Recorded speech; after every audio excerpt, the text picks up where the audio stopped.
for a treat. We have Professor Anthony Bradley with us, who is a professor of religious studies and director of the Center for the Study of Human Flourishing at the King's College, Theologian-In-Residence at Redeemer Presbyterian Church at Lincoln Square, and he also serves as a research fellow at the Acton Institute.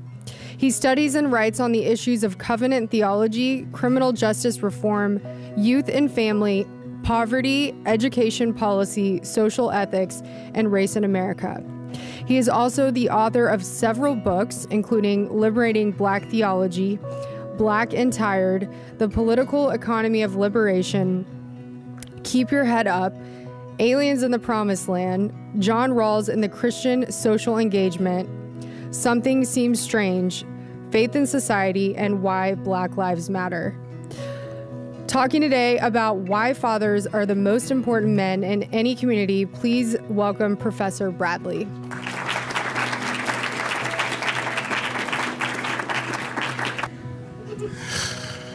I actually like handheld mics. I do stuff like that all the time. For example, America tends to think dads don't matter. Right? Right? That's how we use the wireless mic. So what I was saying is that being born outside of the context of marriage does not mean the fathers are not involved. And it's something that conservatives often miss. I've been working in the heart of Harlem for about 10 years now. I originally went to work and serve this church for about a year, and that turned into 10 years. And one of the things that the data actually shows is that black fathers spend more time with their children than white, Hispanic fathers do. Now, it's not reflected in the marriage data at the time of birth, but we also know this is also true, that even though the mother is not married at the time of the birth of the child, there's a large majority of those women who eventually do marry the father. So born outside of wedlock is not the whole story, right? To be very clear about that distinction. In fact, what you often have is a father who's not married to the mother living with the family. There's all sorts of bizarre, and this would be completely different session. There's all sorts of bizarre disincentives for low-income families to get married with some of our current and past welfare policies, and it really destroyed the whole culture of marriage in low-income communities. In fact, I'll tell you a quick story. So, I've been serving in this church right in the heart of Harlem on 127th Street, 2 blocks from the Apollo Theater, and I'm talking to this young man. He's a high school student football player. He's probably at that time he was in the 10th grade, and this church is full of single mothers. And I kind of had him outside of me one day, and a 19, 20-year-old single mom was in the church walking around, and in this particular church, in the black church, for example, you often don't know who the mom is because everybody just passes the babies around. It's such a really rich community. Everybody takes care of everybody's children. Right? So the church really is a family in that sense. So I kind of nudged the lad and said, hey, you're going to get married first before you have children. And he looked at me in a very serious face and said, is that a thing? Like, wait, you mean like people do that? They actually get married first and then have kids? And I was like, yes, that's a thing that people do. And why did he say that?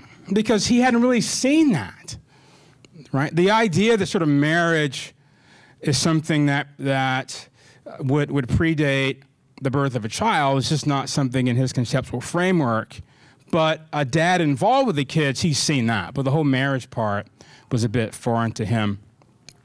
So I'm always careful to make that distinction, particularly when we talk about low-income communities, because the dads are often present and active, and they're just not married to the moms.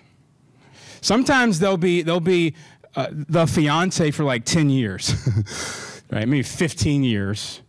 It's also true that some dads will have children with multiple mothers, and they'll be living periodically in different homes, right?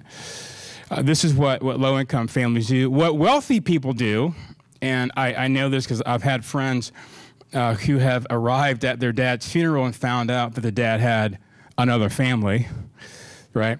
So what wealthy people do, they just tend to have a family on the side in secret. Low-income communities sort of do it out in public, right? You can kind of see the multiple families.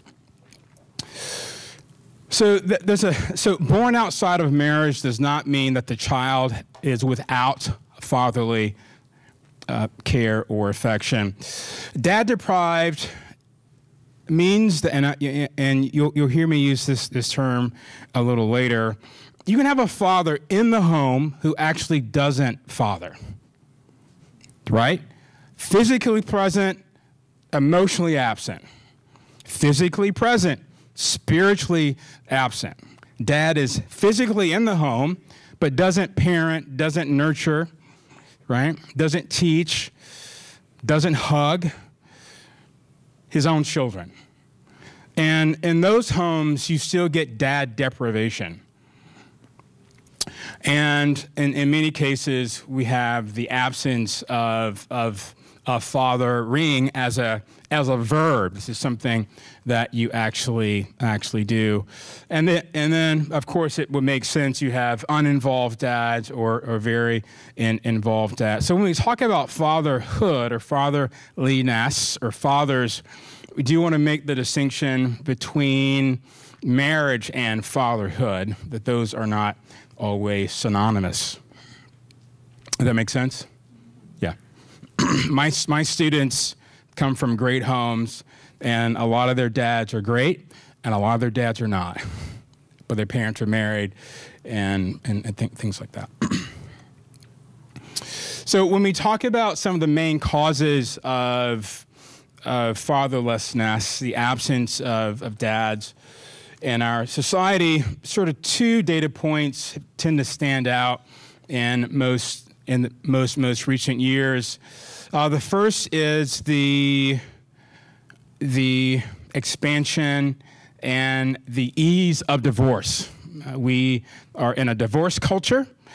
Some of you who are football fans may have heard the news that Tom Brady, and I don't even know her name, Giselle, thank you, announced that they are getting divorced after 13 years of marriage, 3 kids. They've just sort of decided, as Tom Brady said, we've grown apart. Right? So divorce has radically increased and introduced a lot of fatherlessness, a lot of absent dads, and then also the introduction of more and more women choosing on purpose to have children outside of the context of marriage. I have friends, professional women in New York City, who are mid to late 30s, professionals, right? And they've decided to go to a clinic and go through a catalog and pick a father and have a child, right? On purpose. It's a trend. We're seeing more and more of that. And one of them is sort of groups of these professional women who might consider even getting a house together for the purpose of living as professional women, raising their kids in a community, right? That's becoming more and more of a thing. The number of children living with a single mother or single father in the U.S., you can see here. Actually, you probably can't. But this here is 1970. This blue shaded area is the mother only. The black at the top is father only. You can see from 1970 to 2020 that large increase in the number of children who are living with their mother only. And again, I want to stress this should not be associated with poverty. That is not what this graph shows. This graph shows single motherhood. Lots of professionals, like I mentioned, are choosing this lifestyle as well. Divorced parents, again, divorce is as you all are pretty familiar with, increasing in astronomical numbers from 1940 to 2000. You can see there the number of children living with a divorced parent. And we'll get to some of the specific numbers in just a moment. I'll keep this in my hand, actually. Children born in married couples, 1964 versus 2010. In 1964, 93% of children were born to married couples. In 2010, that number had dropped to 59% and continues to track in a downward trend. So there are lots of consequences to fatherlessness and dad deprivation that I'd like to present to you. Just some data here to support the claim that that fathers are the most important men in any community ever, period. No matter what. Because it's devastating. And when we think about solutions to some of the pathologies that we find in our society today, fatherhood, the vocation of being a dad, is always included in making our communities better. Very famous study in 1998, absolutely incredible data, really blew people's minds when we realized the importance of a dad's active presence in the life of his children. When it doesn't happen, these are the sorts of things that we see. 63% of youth suicides are associated with dads not being actively engaged with their children in the home. 90% of runaways and homeless are associated with this. 85% of all children that exhibit behavior disorders. 71% of all high school dropouts. 70% of all juveniles in state-operated institutions. 75% of adolescent patients in substance abuse centers. 75% of rapists motivated by displaced anger.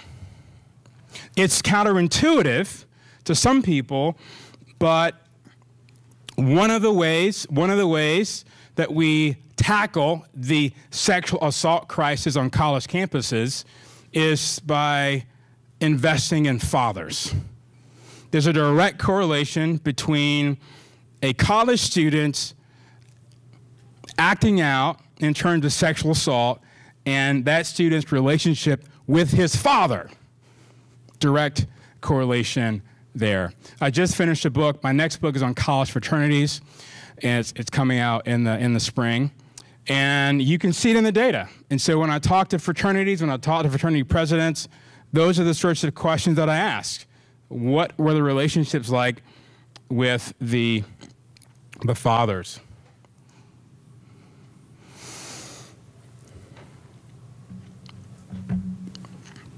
Massively important if we want to address issues of poverty. One of the most effective ways to eliminate and dismantle poverty rates in this country are two institutions, marriage and fatherhood. The vocation of being a dad, an active dad, involved in his kid's life, involved in supporting the household, actually is the best protection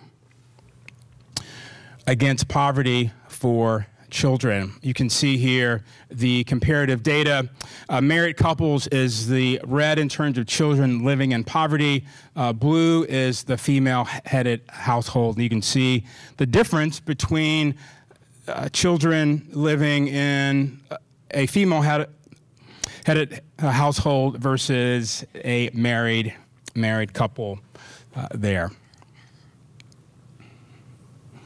A father absence is to blame for many of our most intractable social ills affecting children. This is really fascinating data because what we're able to do now, you may have heard this phrase that correlation is not causation. Has anyone heard this before in the social sciences? Yeah. What we know from the data is that with fathers, it is causal. This isn't just correlation, that the absence of fathers actually causes some of the pathologies that we find today. It's not a mere association. It's that when you remove the father, the family and the community disintegrate. That's how important fathers are. And so to have even social scientists make this case, like they did in the annual review of sociology in 2013, this is pretty substantial to talk about the causal effects of father absence. Just by way of a footnote, if you're interested in getting a lot of this data, the National Fatherhood Initiative, I think it's fatherhood.org, I believe, or .gov, I think, actually.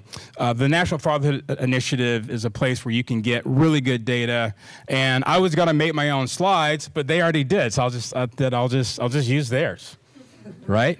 I mean, why reinvent the wheel? Why make slides when I don't have to? Because they already did. I was going to use the same data, so I was like, here we go. They've got the pictures and everything. I don't have to ask for permission. It's great. Here's some facts. You saw the graphs earlier. Here's what that rough number looks like.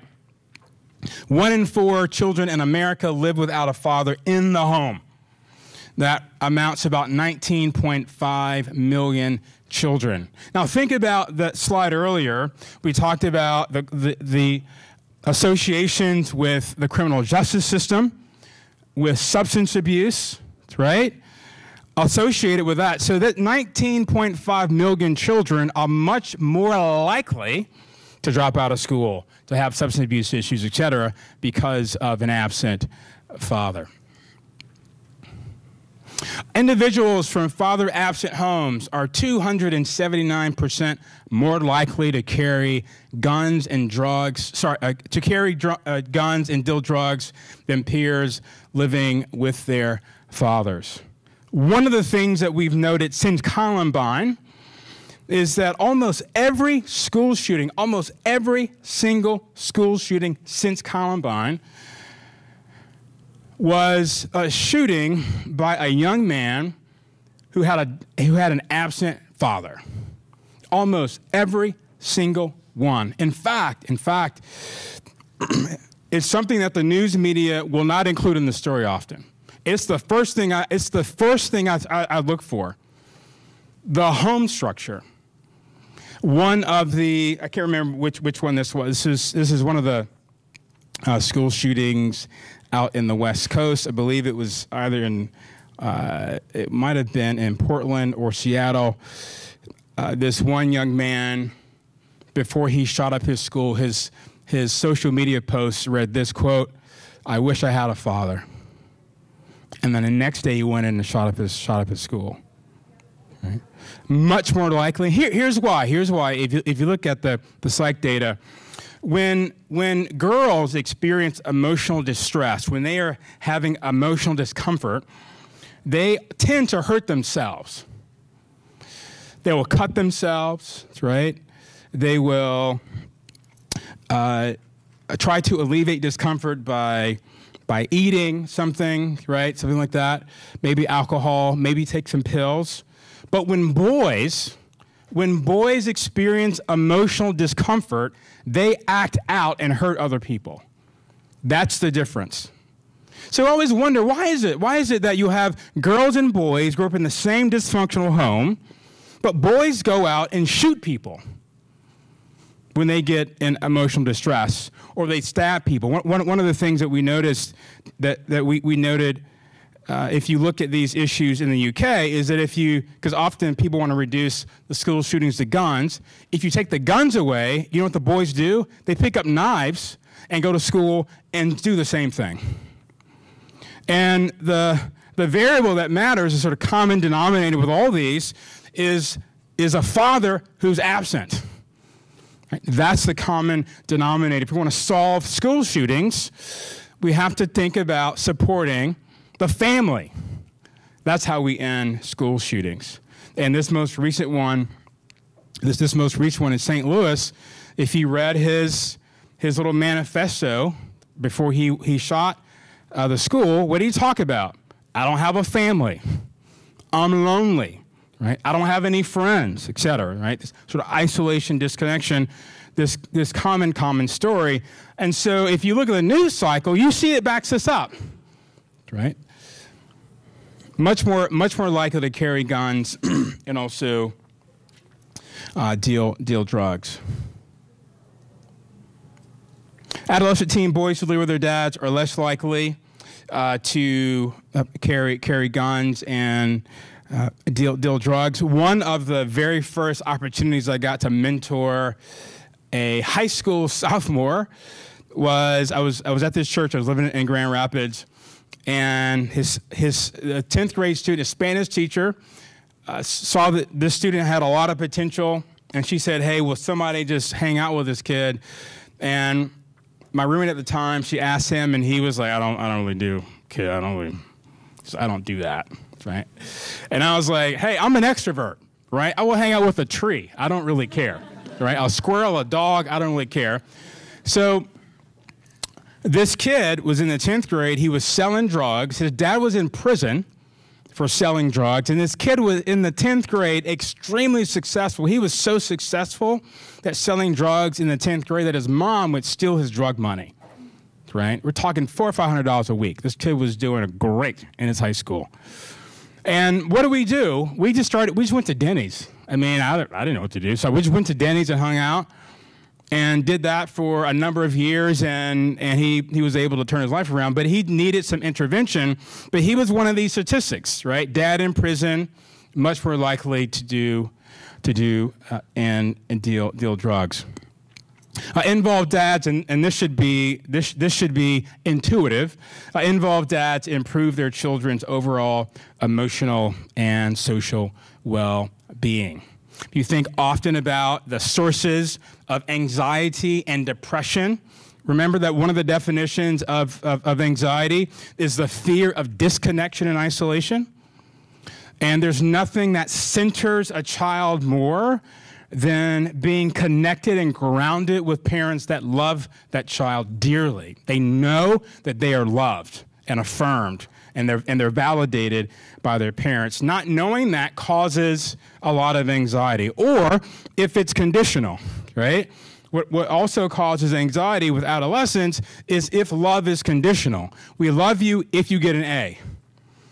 We love you if you score 5 goals. We love you if you go to the right school, if you marry the right person, if you dress correctly, if your hair, then we'll love you. That also causes a lot of anxiety. And the father is associated naturally with improved emotional and social well-being in the life of children. Adolescents in single mother and single father families are at higher risk of risky behaviors, victimization, and mental distress compared to two-parent families. And again, you can see this fundamentally in the criminal justice system, in the juvenile justice system. One of the things that we know in the psych data is that when young men, particularly high school adolescents, are experiencing emotional distress, they tend to seek out poorly behaved peers. They don't seek out the good peers. That when teenagers are experiencing anxiety, depression, etc., they go find bad people to hang out with them, which often makes those issues much worse, and they're much more likely then to engage in the risky behaviors of the bad crowd. But when they are in homes with two parents, much less likely to happen. The absence of a biological father contributes to increased risk of child maltreatment. This is a common scenario, particularly in a lot of low-income communities in both the rural areas of our country, but also in inner cities. The mom brings home her boyfriend. The mom's asleep, and the boyfriend wakes up in the middle of the night and sexually assaults her children. That is a very, very common scenario. Or mom brings home boyfriend, boyfriend gets mad, boyfriend beats up, physically assaults her children. She can't stop him, he's too big. The absence of the dad and the proximity of the boyfriend puts children at risk. And I cannot tell you the number of scenarios we have to counsel women, don't bring these men home. Right? Don't bring them home. Don't have them around your kids because you don't know what they're going to do to your children. It's tough because women are lonely, right? They may need money, right? All these struggles and issues. They want companionship, they want intimacy. It's all the things that we all need. But what they don't know is that the boyfriend is actually treating her children poorly. It's a common scenario, unfortunately. And the absence of that father really does put the child at risk. Children with imprisoned fathers are more likely to have depression. There's a direct correlation there. And it does, to me, make a lot of sense why it is that not having a dad would make you a bit hopeless. I mean, think about the role of fathers in forming a sense of identity, a sense of agency, a sense of self-efficacy. We know that self-confidence in children is correlated with the extent to which the dad is invested in the child. Right? Our self-confidence comes primarily from what our fathers think of us as well.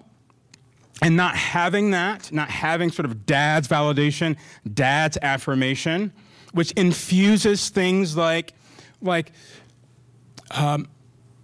willingness to take risks, the willingness to hope for the future, the willingness to have an imagination about your ability to make a difference in the world. So much of that comes from the father's voice. And not having that really does, in many cases, leave children hopeless. 92% of parents in prison are fathers. Now, it's important that we take this seriously, and if any of you are thinking about starting a nonprofit someday, I would focus on this one if you're interested in the incarceration space.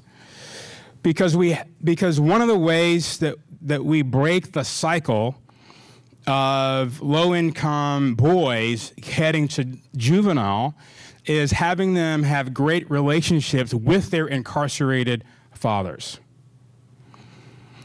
And anything that we can do to get young men, particularly adolescent boys, preteens and adolescent boys, so sort of probably 10, 11 years old, older, anything we can do to get them more connected with their dads, the less likely that boy will end up in jail. If he's disconnected from his father, he is more likely to be in jail. Right? And it's just a matter, by the way, of getting them together.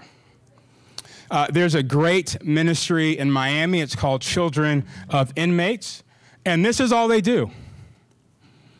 They're making a massive difference in Miami by simply putting kids in a van and driving them to a prison and having them spend time with their dads. And if you watch the footage of this, it's really exciting because you see the level of intimacy and the level of connection. Often you will see tears, right?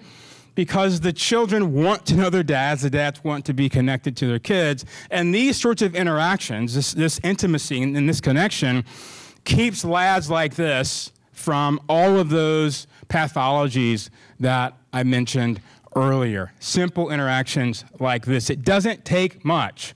We have to do whatever we can do to make sure that children are connected to their incarcerated fathers.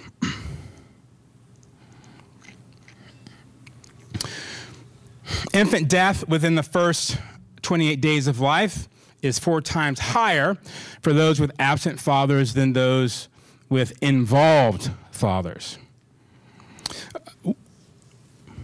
When I was a student at Fordham, I was in a health disparities class, and I learned in that context. It was a Jesuit school, so not necessarily conservative or at all in that sense.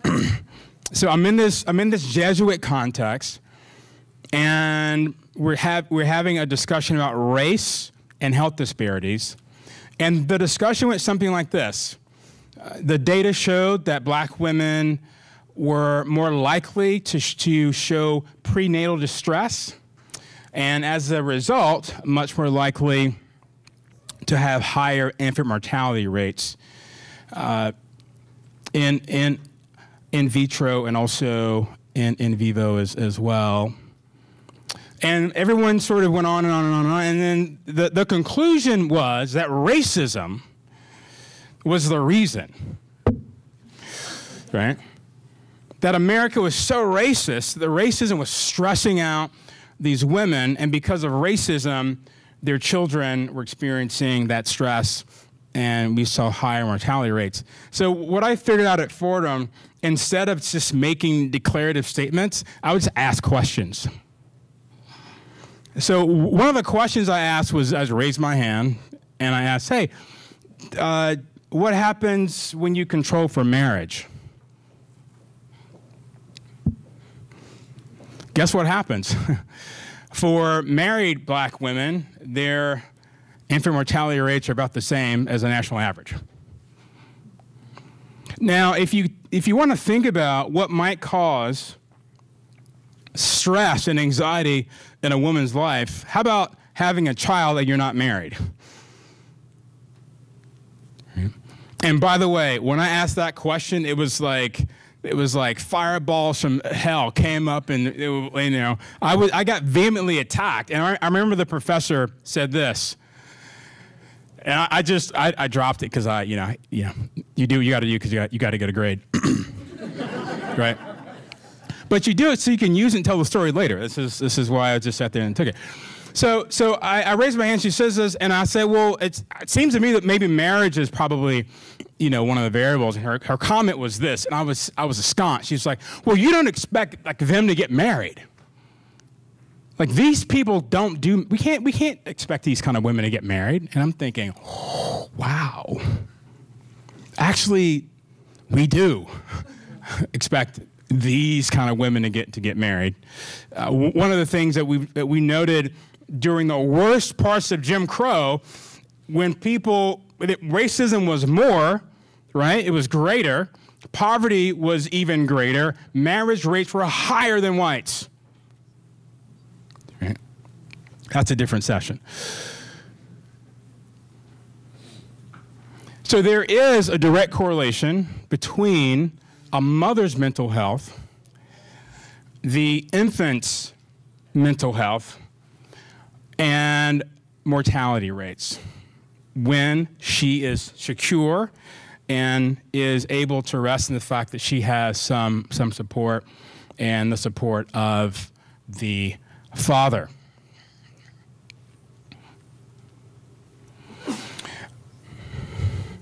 Girls' sexual practices are directly correlated with how her father treated her. Daddy issues, you ever heard that phrase? Right? It's what the data shows. Daughters are less likely to engage in risky sexual behavior when they have consistent contact and a sense of closeness with their dads. The closer a father is to her daughter, the less likely she is to engage in risky sexual behavior. We also know the opposite is true. I do not listen to country music. I hate it. I think it's rubbish. Right? And I don't even remember the name of this song, and I won't even spend the mental energy trying to find out. But there's a phrase in this song about looking for love in all the wrong places. Anyone looking for love in all the that right there, right? That's what we see. That dad void, that affection void, that affirmation void, that void that answers this question, am I lovable? Am I worthy of love and connection? The father's job is, yes, you are. And he's going to treat his daughter that way. If she does not know the answer to that question, am I lovable? Am I worthy of connection and intimacy? She will look for it with some punk, some dude. And in the college context, once you pour alcohol on that, right, it gets even worse. And we see so much of this in hookup culture. If you've seen the documentary Liberated, you can watch a spring break of this happening in Cancun and also in Panama City. So this relationship that fathers have with their daughters is incredibly important. And we see this data working all the way through the daughters into her 30s. That's how important the father is in his daughter's life. I remember I was working in a church once. I was doing youth ministry, and one night, I don't know why we did this, but one night we decided to get all the high school students in a room, and we asked them, name us some things that your parents have done to you or not done to you that will probably put you in therapy by the time you're 30. I don't know why we asked that, but we did. So the hands kept coming up. The hands were up. We had to cut it off after about 30 minutes. This is in a wealthy suburban neighborhood in St. Louis. And we heard girls say things like this. My father has never told me that I was pretty. My father's never told me that I was beautiful. My father's never treated me in a way that made me feel like I was pretty. So when you don't have a father to do that, if you're a girl, and now add on social media to that, right, Instagram, what are we seeing? We're seeing explosive rates of anxiety, depression, and suicidal ideation with high school girls, right?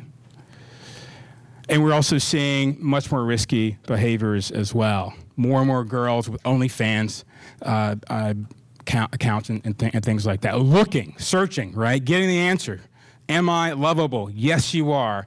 Look at how many likes you get. Look at how many subscribers you get. Look at how many boys that you can get as well. And then added onto that is a whole nother session. The idea currently, sort of the fourth wave of feminism, that what it means to be a grown adult woman is to be sexually empowered, right? And sometimes that includes a lot of risky behavior. Children who live with their dads do better in school. I used to teach high school, and I'll never forget the first marking period. It just became really, really clear to me that the smartest students were not the highest performers. The highest performers in the private school that I taught outside of Philadelphia, the highest performers were the ones from the most stable homes, with the exception of this one kid, Phil. He was brilliant. Home was a mess. He did really, really well. But the others, not so much. There was this one kid, his name is Junito Colon, Puerto Rican family from a poor neighborhood in Philadelphia. One of the most brilliant kids I've ever taught in my life ever. And I will never, ever, ever forget one day when he came in, he didn't have his homework. And I was irritated because he didn't have his homework. You know, I'm like a 27-year-old. How dare you not have your homework? And I took him outside. I'm going to, you need to have your homework. And he just starts crying. He's 14. He starts crying. And, okay, he's crying. What should I do? And he begins to tell me, well, when I went home, I had to step over the tape from the body that was in front of my apartment, and the blood was still there. And so I couldn't concentrate when I had to do my homework. And his father was completely incapacitated. And so the home was a mess, the community was a mess, and this really brilliant kid was a low performer as a consequence of that. Here's what we also know about dads in school, or dads in anything. Whatever dads are excited about, kids often get excited about. This is one of the reasons why a dad can create a sports fan. He can turn his child into a sports fan of a team the child cannot spell. Right? The kid's never been to a game. The kid couldn't name a coach, couldn't name a player, right? This is how you raise your children to become future alumni of your school. When they come out, you put them in a onesie of whatever school you're in, right? Right? Because if dad gets excited about it, the kids also get excited about it. And guess what happens? When dad gets excited about math, kids get excited about math. When dad gets excited about science, when dad gets excited about reading, when kids see their dads reading, you know what kids want to do? Read. Okay. So dads, when dads show a lot of interest in school, children who live with their dads do a lot better in school. This is also another session. We also know that fathers have a role in the handing down of faith. Faith persistence is directly correlated with parents. We know this with parents, but the role of a father in particular. What the data shows is that when children see their father singing in church, the child is much more likely to remain in that faith into their 20s, just by watching their father sing. So whatever dads get excited about, the kids get excited about. And that includes pizza, right? Cheeseburgers, and Algebra 2. Children living without their father in the home are 47% more likely to live in poverty. We saw some of that data earlier. Boys have fewer behavioral problems, and girls have fewer psychological problems when they have involved dads. This data correlates particularly with boys acting out when they are in emotional distress versus girls tending to keep those emotions in, much more likely to have anxiety, depression, suicidal ideation, etc. Boys will just go burn something when they experience distress. He'll hit something. They will act out in that sense.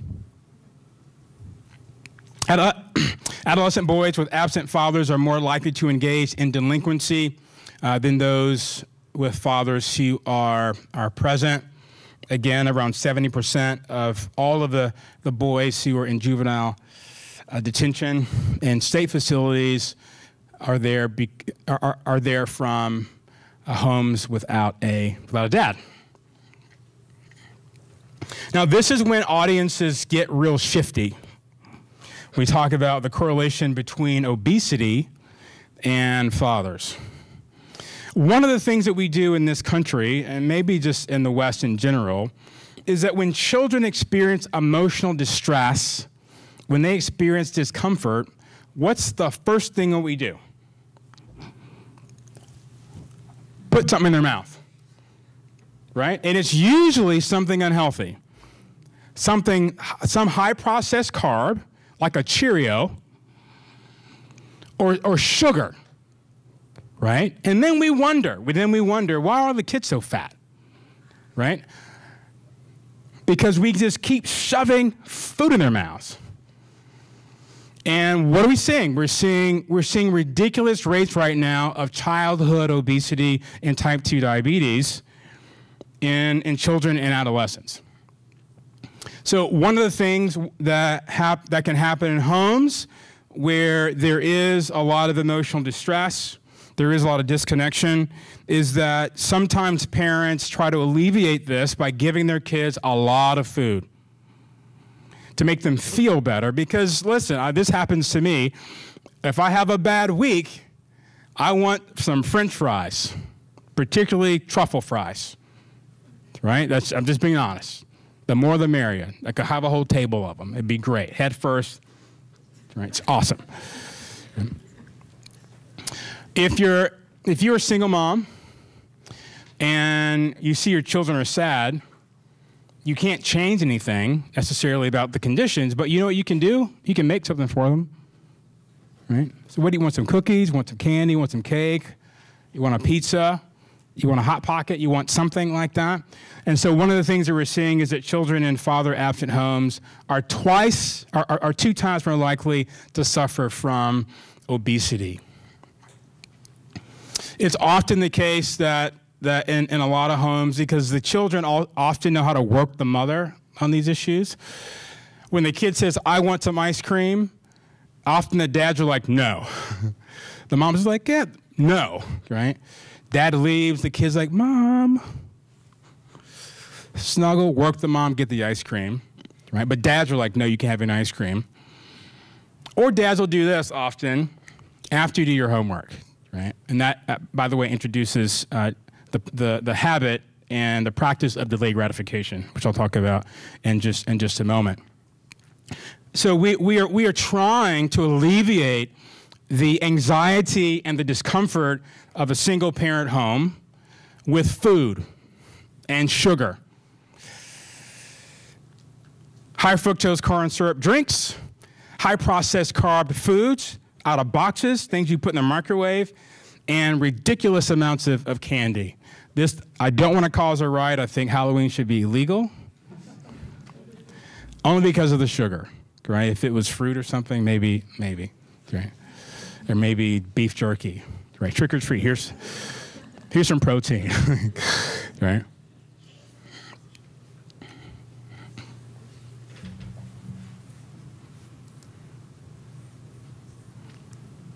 Women with absent fathers are more likely to have children with absent fathers. And anyone that's worked in a community where single motherhood is the norm, those cycles continue. And I've seen that in all the low-income communities I've worked in all over the country, is this repeated cycle. It's really hard to see.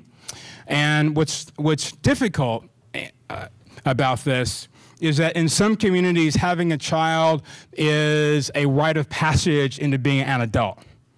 It's how you mark being a grown woman, is by having a child. So there's all sorts of other things associated with this, but we begin to see these cycles of absent fathers and cycles of women having children outside of the context of marriage.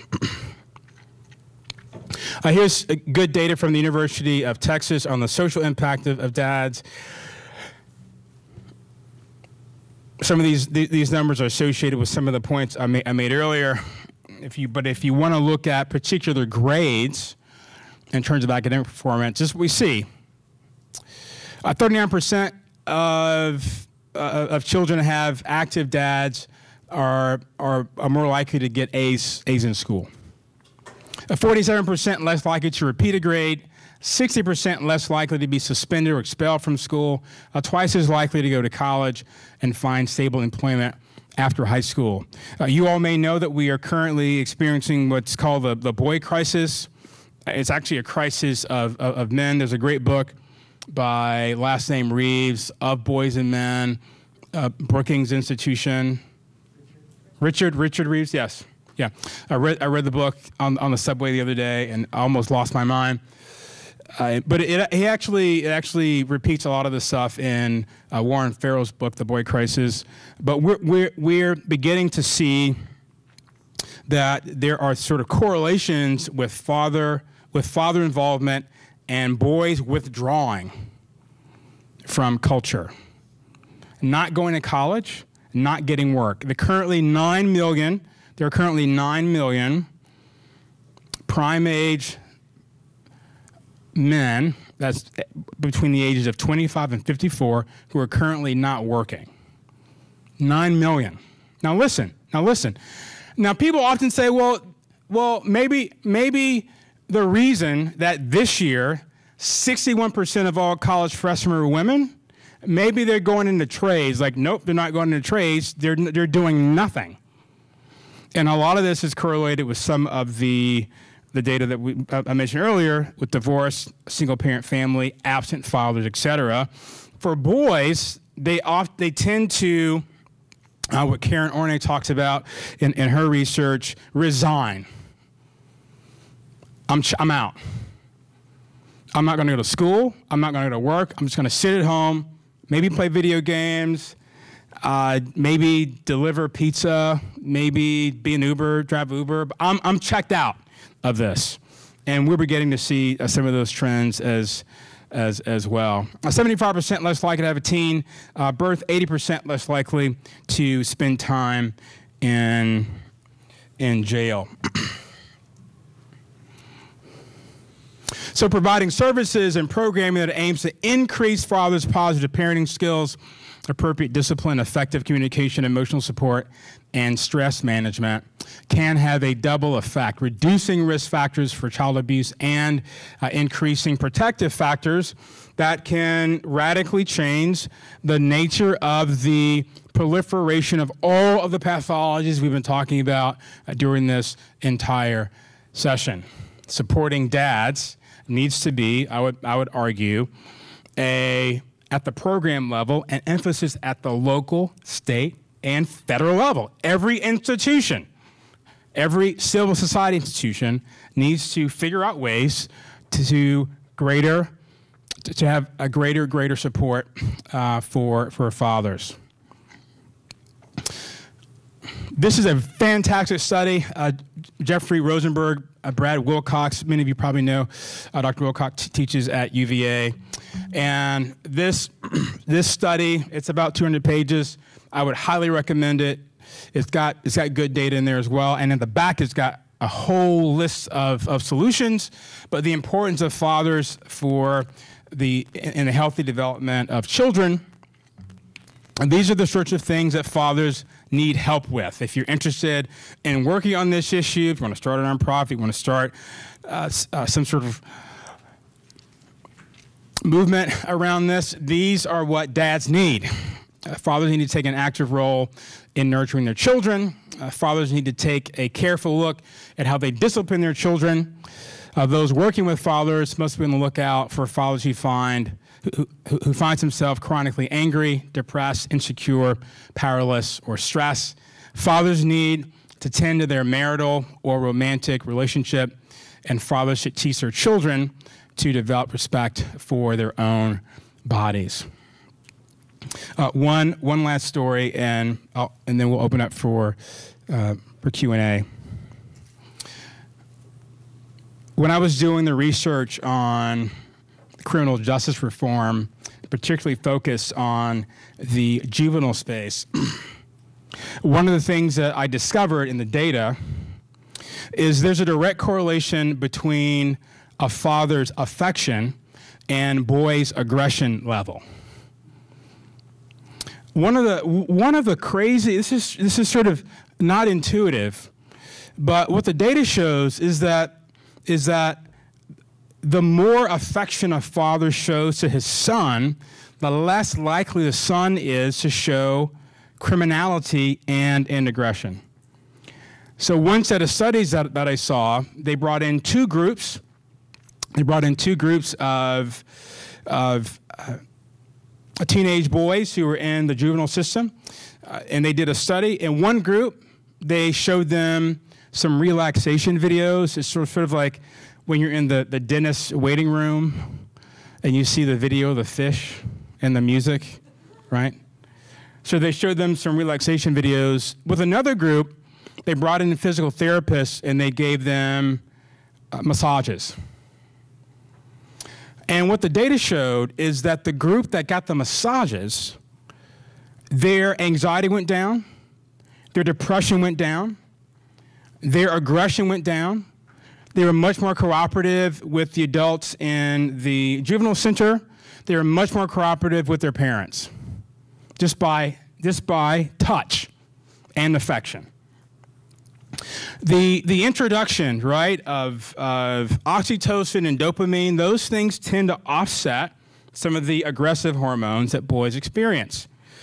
And so what we need, this is something I argued, that if we really want to keep boys out of the juvenile system in low-income communities, we don't need to have a massive, a basketball program or like, I don't know, a video game program or something fun, something like that.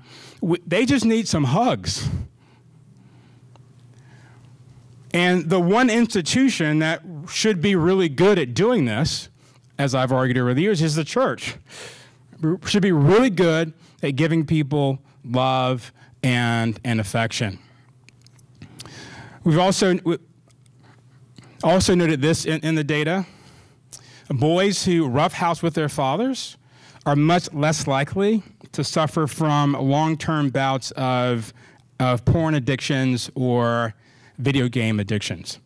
That roughhousing has this incredible way of teaching delayed gratification, and it also gives a boy a sense of control over his own body. So being self-controlled, being disciplined, has a lot to do with the capacity, those capacities built by simply fathers roughhousing and wrestling with their sons. Much more likely to have positive outcomes across all variables when dads just play and roughhouse with their sons.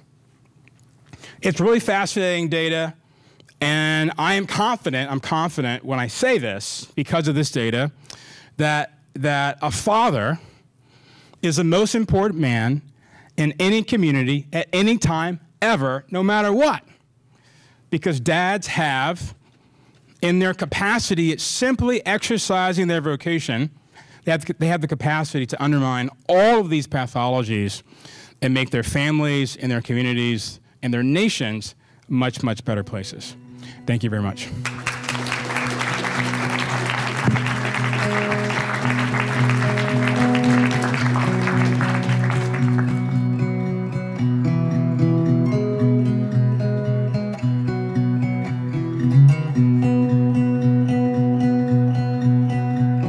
Any questions or comments?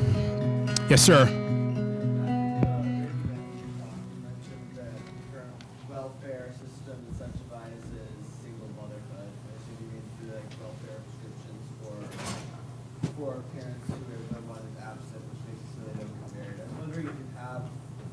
Suggestions, though, what could a national prescription be that would help incentivize fatherhood? Like, what prescription do you take from from the state level, or is the only way to fix these issues through churches and personal relationships? That's a good question. So, are there any policy incentives that could be introduced to increase and support the role of fathers and make them more interested in marriage? I mean, that's really the key.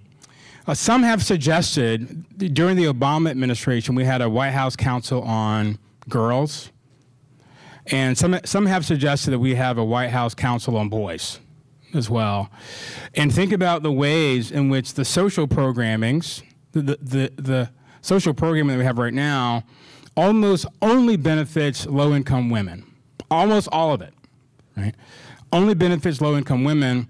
And what sorts of programs can we introduce that might make life easier for men who are struggling to get on their feet and to make them more interested, more likely to get married?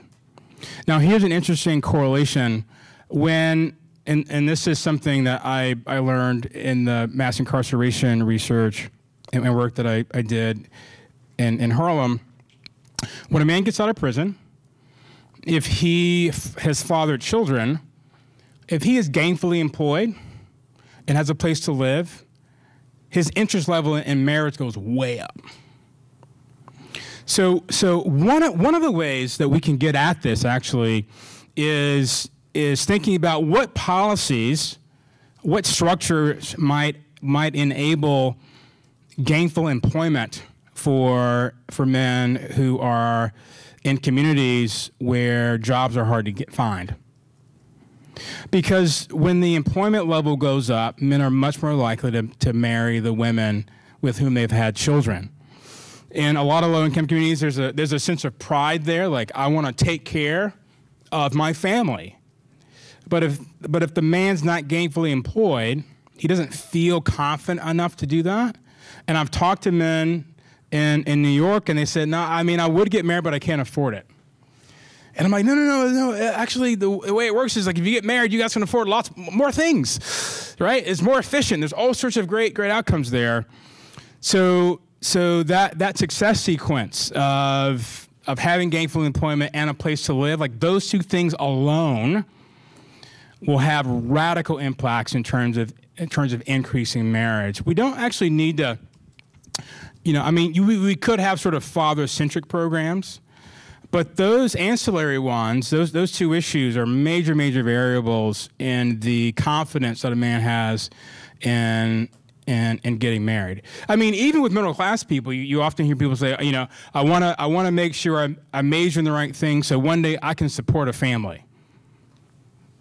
Or I can't get married yet. Why not? I don't have a job. Right? I can't go to her father and be like, well, so what are you gonna do with my daughter? Well, I don't have a job. Right? So you wait till you have a job, you have a good career, and then you go ask for her hand in marriage, right? Well, that works across the socioeconomic spectrum as well. When men feel confident about their housing and they feel confident about their employment. So any policies that will increase employment opportunities and housing opportunities for low-income men, you're going to have much more marriage. Yes, sir.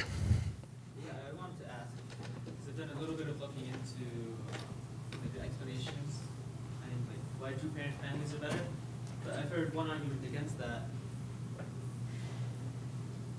One argument was that the correlation between crime and fatherlessness could also just be related to the fact that many fatherless children come from parents with a lower socioeconomic status. So I was just wondering, how do you explain that it's actually a causal effect instead of just a correlation? Great question. So what's interesting is that as I mentioned earlier, in those same homes, we don't see the level of criminality, the level of criminal deviance with girls, right? So why is that? I mean, what is it about, why, I mean, yes, girls are awesome, right? Yeah, right? Yes. But why is it that girls in those same homes don't express the same level of criminal deviance? So when you correlate the role of the father in tapping down on a boy's aggression, and there are direct correlations there, and his criminality, the narrative becomes a bit more clear in that sense, right? Girls just don't do things that are bad like that when the dad's not around, but the boys do. Has anyone heard of the story of the elephants and the rhinos in South Africa? Anyone know about this? Anyone heard about this story? What happened there? So there was they have these massive national parks, and they manage the animal populations there, and they were moving an elephant population over to a part of this one park where the population had declined, and what they did is they shipped a bunch of juvenile elephants over, and what they noticed that all these rhinos were dying, and they couldn't figure it out because the rhinos had horns, so it wasn't poaching. They tested for disease. That wasn't it. And what they found out is that these juvenile elephants were just randomly killing rhinos. Randomly. They would go into musk, and if you've seen pictures of elephants behind their ear, right, you'll sort of see this secretion, and these juvenile rhinos were just randomly killing. These juvenile elephants were just randomly killing these rhinos, and what they decided to do is bring in some bull elephants, older adult male elephants. And it's the day they did that, it stopped. The juvenile elephants stopped going into musk earlier, and the older bull elephants essentially kept the young elephants in check. And I heard one story of one of these bull elephants actually body slamming one of these juvenile elephants. So there's something different, and this is just us as mammals. There's something unique about the presence of older men keeping the younger men's aggression and their behavior in check. When that's absent, they tend to act out, and you're going to have much more criminal deviance. By the way, I normally tell that story when I'm talking about fraternities, but that's a whole nother session because that's what's going on. That's what's really going on there. So, yes, sir.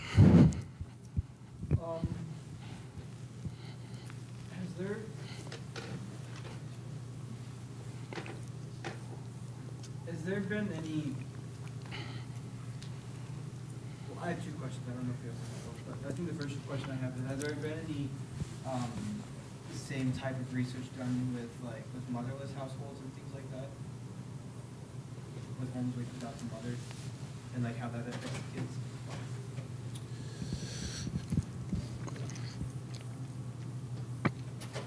There have been those studies. What the data tends to indicate, one, is the prevalence of single-headed homes where it's just the dad is really small. But secondly, even when that happens, you don't get those sorts of pathologies. So there's something unique about fathers with children in terms of criminal deviance and mental health that no one's really been able to sort of figure out in terms of those correlations. With the absence of moms, you might get other things, but those sorts of things that you get with the absence of moms don't lead you with a substance abuse problem or in jail, right?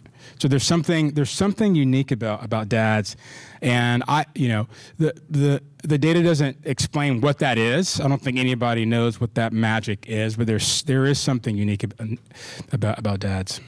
Yeah. If anybody has any idea about the why behind that, I don't know. It sounds like it's a lot of really good data, but a lot of it could end up taking, if looked at wrong, it could end up taking a mechanistic look on to say that if children will always come out like this without this, it sounds like it's kind of that the children have no choice but to end up like that without, and I completely agree that the fathers do have a huge influence in the lives of their children, and that the data is saying something, but it sounds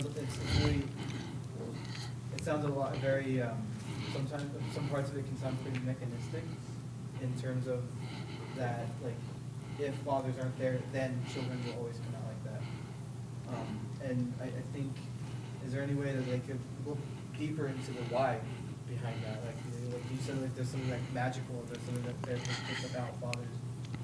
Yeah, I mean, it would be hard to control for that, to sort of figure out what that is in any individual or any group of kids' lives. I mean, what we do know, I mean, you're right in the sense that it's not deterministic. For example, as I mentioned earlier, even if the dad's in the home, right, you can still get these pathologies if he's not a good father.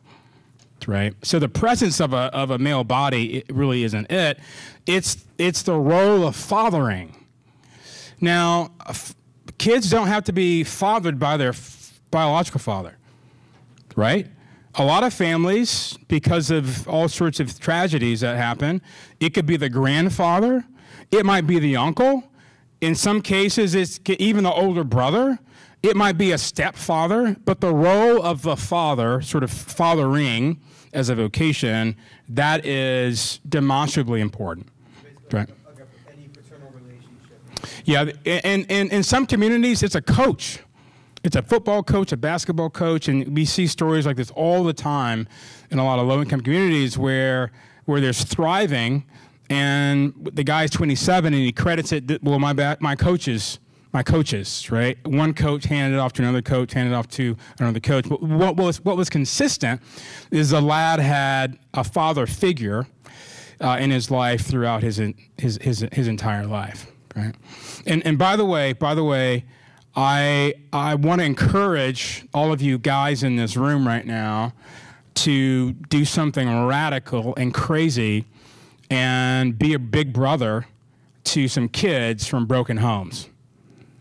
You have no idea that you literally could impact multiple generations of a family's story by just hanging out with a kid from a broken home. It's that simple. And you don't have to do anything magical, anything above board, anything, lunch, video games, like playing soccer, watching football, one weekend, one Saturday a month. It will radically change the kid's life. Let them see you on campus. Let them see what it looks like to be a college student.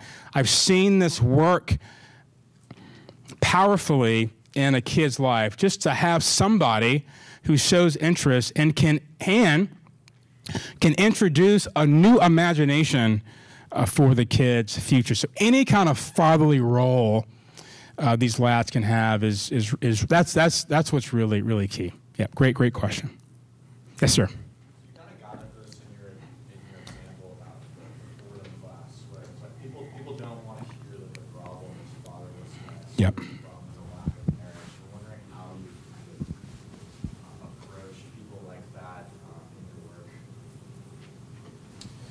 Yeah, great question. I mean,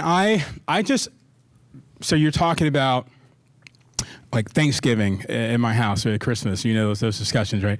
I just keep asking questions and waiting, and sometimes it might take a beer or two, right? But I'm willing to wait, and I just ask enough questions that people start to think, oh, well, maybe it's the dads. Right? I just keep asking the question. Well, then explain this, and then explain this, and then explain this. What I've often learned in communities where there's hostility to this data, being sort of dogmatic about it is simply useless, right? Because we tend to be tribal, and if you don't agree with me, you're my enemy, and those sort of things. So, in the context of conversation, I'm just going to introduce I'm going to introduce some disruptive sorts of questions. I mean, disruptive questions. They're intentionally disrupting people's comfort in their belief that it's not dads, right? So I'm not just randomly, I'm asking the kinds of questions that I'm leading them down a road to having them think very deeply about the role of marriage and parenting and fathers in particular. And again, I'll wait. I remember when I used to do a lot of this stuff on the minimum wage discussion, I waited 3 years until my one friend finally figured out that the minimum wage does not help poor people. But it took 3 years, and it was a lot of beer, right? But it took 3 years of conversations to sort of get to that point, and realize this, right? When people are committed to their views, there's a story behind that, and sometimes you have to wait until they can disassociate that view from a story so they can actually start listening, right? Because sometimes they're thinking about, well, I often get this: it's the role of fathers. Well, I grew up in a fatherless home, and I turned out right, so this data must be untrue. I'm like, that's not really a point, right? Like, your personal narrative doesn't discount the national data. Surprise, this is not about you. Right? And so sometimes people need some time to disassociate their personal story with the data so they can actually start listening. So just be patient and just keep asking questions. Yes, sir. So I was particularly interested when you mentioned that one part of that, even if it's not necessarily father, it could be an older brother, an uncle. as people. And I think this data is incredible in terms of seeing the father's role in the child, but the obvious guiding factor I see in all of this is them being male, right? Of their maleness being tied to their fatherness. And I guess where my concern comes in is how this data could potentially be projected outside of the family, in society structures as a whole. And we're seeing a lot of that in terms of tension with gender, in terms of men dominantly, statistically, being in positions of power in the workplace and all these other places. And I guess if you've seen any data on that, or how you would respond to someone making a claim of Jill at the office, well, she's just acting up because she doesn't have a man in her life, and how that can create tension when this starts entering other realms of society outside of the family in regard to gender, if that makes sense. Yeah, and I would say, if someone were to say that, I would say, well, this data doesn't apply to that. This data is specifically and uniquely tied to the family. And so it would be out of context to use the data in any other setting, in the military, in the workplace, et cetera. That would be a misuse of the data to extend it beyond what the data is intending to speak to. The data is not speaking to workplace issues or not speaking to relationships. It's speaking specifically to the relationships between parents and their children. And I'm keen to sort of keep it and limit it specifically to that. Well, if you look at the national data in terms of sort of gender roles and things like that, I mean, it's not, you know, that idea, the sort of narrative about men sort of controlling, I mean, that's not necessarily true right now. That was really true in the 80s. But if you look at the number of college graduates that are women, the number of all master's degrees, all doctorate degrees are predominantly women. That's not going to be the future.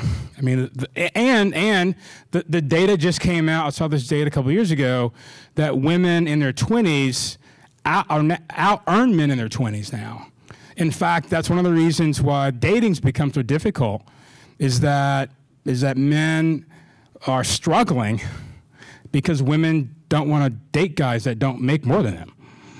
And one of the things we're seeing on Tinder data is that the top 20% of guys are the only guys that get any interest. 80%, the other 80% get nothing. So you've got to make a lot of money right now if you want to be a guy who dates. So some of those dynamics are slowly starting to change, not related to this stuff, but those are some interesting dynamics. But I want to be careful, and I want to push people to not extend this beyond its intended purpose, right? The data is intended to speak specifically to parenting and children, and I want to keep the conversation there. These other issues are important issues, and they're good. There's good data that might explain those as well. So when people come at you with something like that, to say, whoa, wait, right? You're misusing the data, because the data really isn't intending to talk about these issues outside of the family. And maybe what we should do is think about ways to have a conversation about these other issues with some other data sets other than this one. Yeah, good question. Yes, ma'am.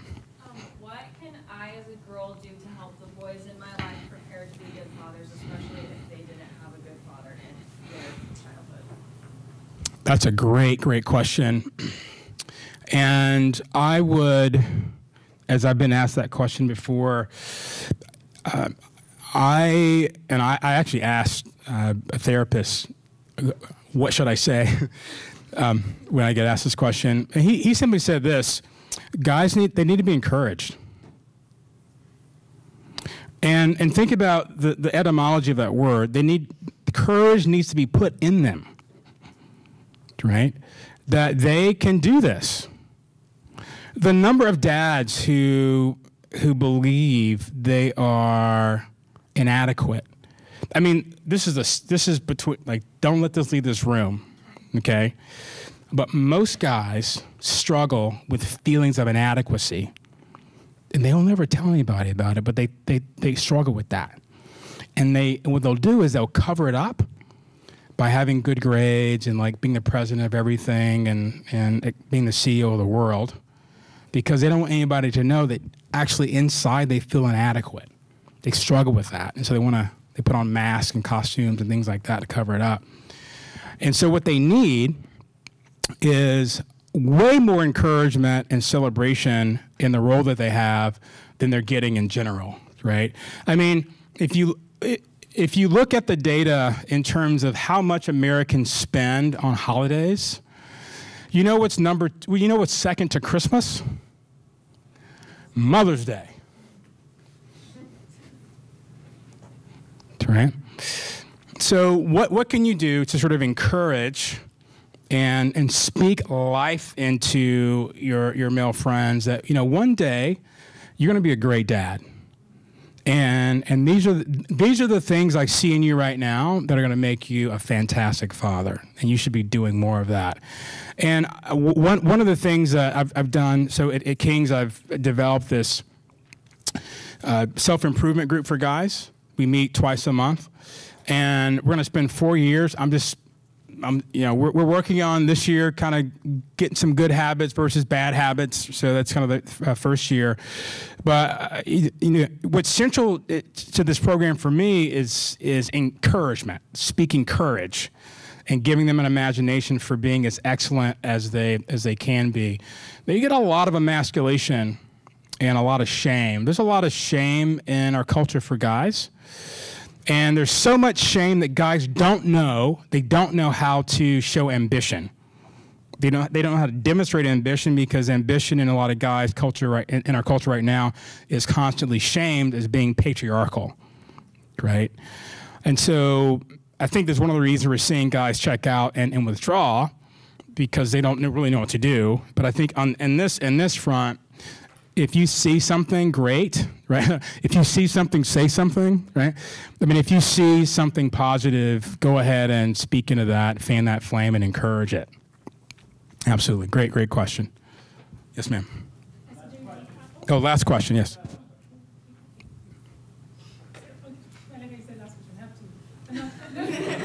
Last person.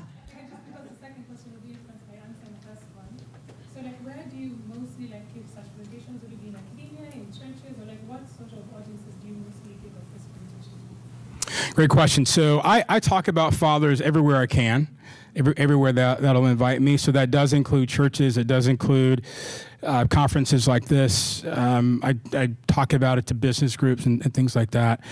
Anywhere where there's an audience of current parents or future parents, I try to talk about this as much as I can, yeah. So I guess the reason I'm asking is because you mentioned the boy who was surprised by the thought of having children after marrying. Yes. And this was at a church. Mm-hmm. And I was very surprised that, if you grew up in this church community for all these years, how is it that that's something that's surprising? I would expect that within a church culture, that's something that is taught, or at least that's the message that is delivered. The church has failed, and that is a major cause for fatherlessness. I would not say it's a cause, but this church is in a community where fathers are not involved in the life of the church. So this church is probably 80% women, maybe 85% women. And so it's not that the church doesn't teach it, but he just doesn't see it.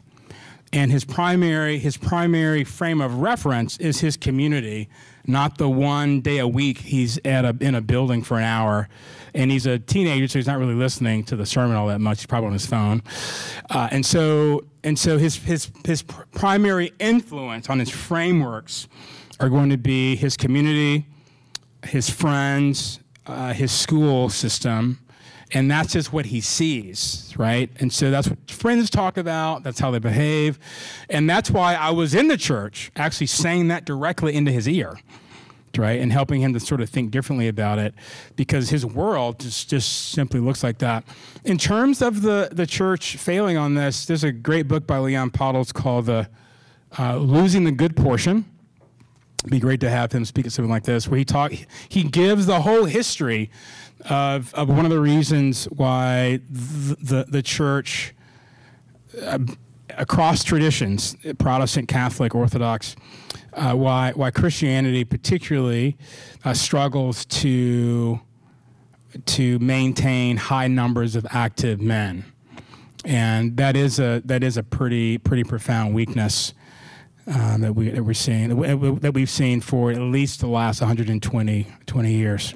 Last comment on that, and then we're done. A lot of people don't know that the social gospel movement. You heard of this, Walter Washenbush? That was a masculinity movement. Why was that a masculinity movement? It was a masculinity movement because by 1900. Most churches, about 89% of the churches in America were predominantly women. And so the thought was, how are we going to get guys involved in Christianity? Mission, justice. If we push justice, we'll give guys something to do. So they elevated the Brotherhood of Christ as a man on mission to kind of get guys back involved in the life of the church. That also gave birth to two institutions, the Boy Scouts and the YMCA. So this is not new information. I mean, this isn't new. We sort of see these cycles every century and a half or so. Thank you very much.